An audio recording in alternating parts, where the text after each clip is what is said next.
इतना दर्द देलू होलिया में, चढ़ी तू चल गइलू डोलिया में। कैसे बताई दिल के दर्दिया, कैसे बताई दिल के दर्दिया, लागत अब मर जाई। इतना दर्द देलू होलिया में, चढ़ी तू चल गइलू डोलिया में। इतना दर्द देलू होलिया में, चढ़ी तू चल गइलू डोलिया में। काहे कइलू हमरा संगे ऐसन खेल?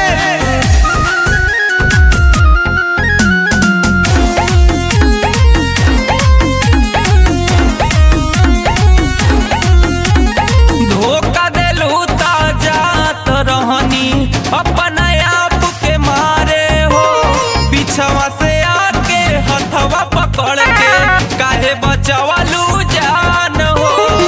काहे बचवालू जान हो।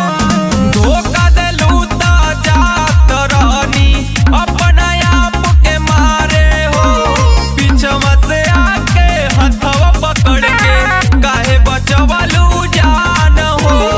जीतू जख्मी जितेंद्र सबे, जीतू जख्मी जितेंद्र सबे हो गइले शराबी हो। इतना दर्द देलू होलिया में, चढ़ी तू चल गइलू डोलिया में। इतना दर्द देलू होलिया में, चढ़ी तू चल गइलू डोलिया में। काहे झूठा प्यार का वादा कइलू हमसे?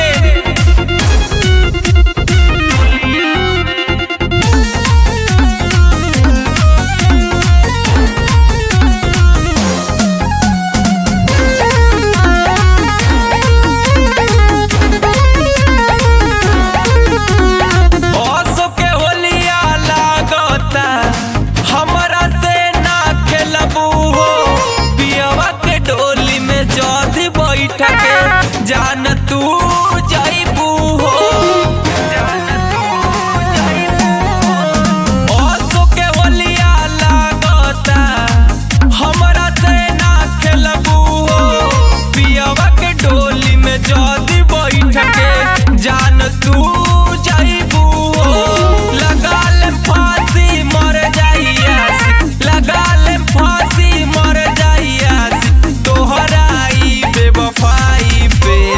इतना दर्द देलू होलिया में, चढ़ी तू चल गइलू डोलिया में।